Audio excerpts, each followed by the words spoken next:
Hello everyone, myself mister Daya Sahu. इस video के माध्यम से हम लोग साइक्लोट्रॉन के बारे में डिस्कस करने वाले हैं और फुल नॉलेज लेने वाले हैं साइक्लोट्रॉन से रिलेटेड। तो सबसे पहले साइक्लोट्रॉन जो है एक तरह से यंत्र है जिसके द्वारा heavy particle like that proton, alpha कण, ड्यूट्रॉन या कोई भी आयन वगैरह है, इसको त्वरित करने के लिए इसका इस्तेमाल किया जाता है साइक्लोट्रॉन का। और साइक्लोट्रॉन का जो आविष्कारक है ईओ लॉरेंस और एमएस लिविंगस्टन है, जिन्होंने सन 1934 में साइक्लोट्रॉन का आविष्कार किया। देखिए साइक्लोट्रॉन का चित्र प्रदर्शित है। इसमें D1 और D2 जो दिख रहा है ये डीज बोलते हैं इसको। इसमें दो डीज होता है जिनको हैवी चुंबक के बीच में रखा जाता है। देखिए ऊपर में चुंबक का जो है नॉर्थ डायरेक्शन है और ये साउथ वाला, तो हैवी चुंबक के बीच में रखा जाता है और डीज के बीच में खाली स्थान रहता है जहां से चुंबकीय क्षेत्र गुजरता है।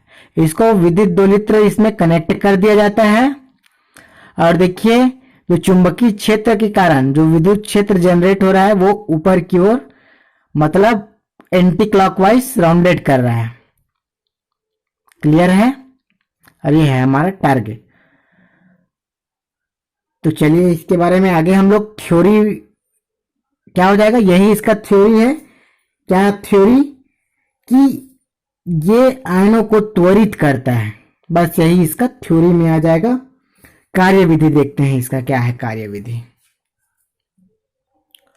देखिए अब माना कि किसी क्षण डीज के केंद्र पर स्थित जो आयन स्रोत में m द्रव्यमान का कोई क्यों आवेश है वो धनायन उत्पन्न करता है। तो धनायन जब एक डीज में D1 में जब प्रवेश करता है तो D2 ऋणायन विभव पर होगा और D2 जो होगा धनात्मक विभव पर। तो धनात्मक D1 के अंदर प्रवेश कर जाएगा जो धनात्मक आयन है वो।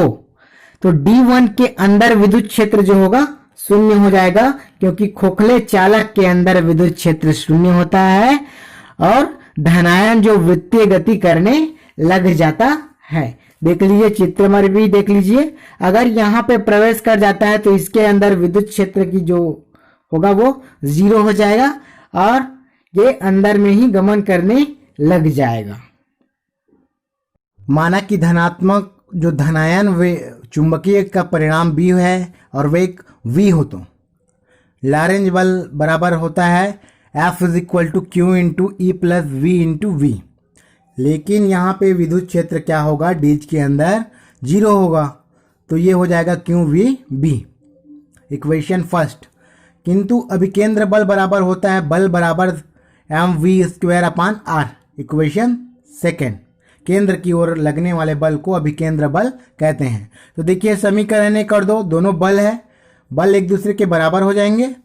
तो देखिए दोनों पक्ष में VV है जो कि चाल को प्रदर्शित कर रहा है, VV खत्म हो जाएगा और बच जाएगा यहाँ पे Q = mv/r। अब हम लोग यहाँ से R का वैल्यू निकाल सकते हैं। तो क्या करेंगे, R का तिर्यक गुणा कर दें, यहाँ रहने दें, R को फिर इधर ले आए और QV को भेज दिए नीचे। समीकरण 3 मिल जाएगा। यदि ये तीनों नियतांक है, द्रव्यमान, आवेश और चुंबकीय क्षेत्र, तो जो त्रिज्या है R वो चाल के अनुक्रमानुपाती होता है। अब धनायन को अर्धवृत्तीय पथ तय करने में लगा समय। तो हमें मालूम है चाल बराबर दूरी बटा समय होता है, तो यहां से हम लोग समय का मान निकालेंगे तो दूरी बटा चाल हो जाएगा। समय बराबर दूरी बटा चाल। दूरी जो है एक डीज की दूरी क्या हो जाएगी, πr हो जाएगी। क्यों? क्योंकि एक पूरे वृत्त का जो होता है परिधि, पूरा दूरी जो होता है 2πr होता है, तो इसका 2πr का हम लोग जब आधा करेंगे तो πr हमें मिल जाएगा। चाल जो है v है। अब r का वैल्यू हमारे पास समीकरण 3 में है, तो समीकरण 3 से r का वैल्यू mv/qv रख देंगे, v खत्म हो जाएगा और मिल जाएगा πm/qv जो कि कांस्टेंट है। ये समय मिल गया हमें, समीकरण 4 दे देंगे इसको। गतिज ऊर्जा, गति के कारण जो ऊर्जा होती है उसको ज्ञात करेंगे। तो धनायन की अधिकतम गतिज ऊर्जा, यदि अधिकतम त्रिज्या r0 और अधिकतम चाल v0 हो तो समीकरण 1-2 को हम लोग पुनः लिख सकते हैं। क्यों v0 b is equal to m v0 का स्क्वायर अपान r0। v0 खत्म हो जाएगा और v0 का मान जो एक बचेगा इसका मान हम लोग निकाल लेंगे। क्यों r0 को इधर भेज देंगे, क्यों b r0 अपान m हो जाएगा। समीकरण 5। अब अधिकतम गतिज ऊर्जा के लिए गतिज ऊर्जा बराबर हम लोग जानते हैं E is equal to 1/2 mv square होता है। तो E0 is equal to 1/2 mv0 का स्क्वायर हो जाएगा। v0 का वैल्यू समीकरण 5 से रखेंगे तो ये हो जाएगा 1/2 m b क्यू r0 अपान m का वोल स्क्वायर। अलग अलग स्क्वायर करेंगे तो स्क्वायर हो जाएगा और ये m स्क्वायर, m का m खत्म, और हमें फाइनली मिल जाएगा E is equal to b square q m square r naught square या r0 स्क्वायर अपान 2m। ये समीकरण 6 जो है अधिकतम गतिज ऊर्जा को प्रदर्शित कर रहा है। अब साइक्लोट्रॉन की आवृत्ति निकालना है हमें। आवृत्ति मतलब कितना टाइमिंग वो ले रहा है। तो यदि दोलायमान विद्युत क्षेत्र का दोलन काल t हो तो आवृत्ति, क्योंकि होता है दोलन काल का व्युत्क्रम होता है, तो सबसे पहले जो दोलन काल का आधा है वो समय को इंगित कर रहा है, टाइम को इंगित कर रहा है, जिसको हम लोग निकाल चुके हैं। तो इसका जब मान निकालेंगे capital T is equal to 2t हो जाएगा। समीकरण 4 से हम लोग स्मॉल t का मान रख देंगे pi m upon q b, तो हमें मिल जाएगा T is equal to 2 pi m upon q b, equation 6। यहां से अगर हम लोग आवृत्ति निकाले तो आवृत्ति जो होता है आवर्तकाल के व्युत्क्रम होता है, तो अंश का जो है हर में आ जाएगा, हर का है वो अंश में आ जाएगा। समीकरण 7 मिल जाएगा, जिसको हम लोग चुंबकीय अनुनादी आवृत्ति भी कहते हैं। अब कोणीय, यदि कोणीय आवृत्ति W निकालें तो भी निकाल सकते हैं। कोणीय आवृत्ति और नॉर्मल आवृत्ति में ये रिलेशन होता है 2 पाई FC हो जाएगा। FC का वैल्यू इक्वेशन 7 से रख देंगे। इक्वेशन 7 से फिर हमें मिल जाएगा QB अपान M। अब इसकी सीमाएं हैं, साइक्लोट्रॉन की सीमाएं। तो साइक्लोट्रॉन की सहायता से अनावेशित को नहीं किया जा सकता, अनावेशित कणों को त्वरित नहीं किया जा सकता। और सेकंड है, इसमें केवल भारी कणों को ही आवेशित किया जा सकता है।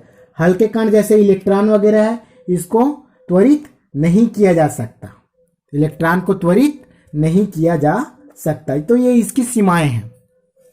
अब उपयोग की बात करें तो उपयोग की बात करें तो नाभिक की बमबारी में, नाभिक की बमबारी,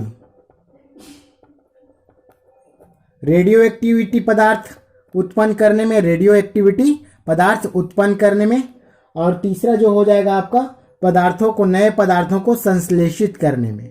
तो ये इनके उपयोग हो गए, पदार्थों को संश्लेषित करने में इसका इस्तेमाल किया जाता है। साइक्लोट्रॉन एक महत्वपूर्ण टॉपिक है, इसको अच्छे से समझने का प्रयास करेंगे। वीडियो को लाइक करेंगे, समझ में अगर आया है तो शेयर करेंगे, और जो हमारे चैनल में नए हैं हमारे चैनल को सब्सक्राइब करेंगे फिजिक्स से रिलेटेड सभी टॉपिकों का स्टडी करने के लिए। Thank you everyone. सबके माता पिता के चरणों में नमन।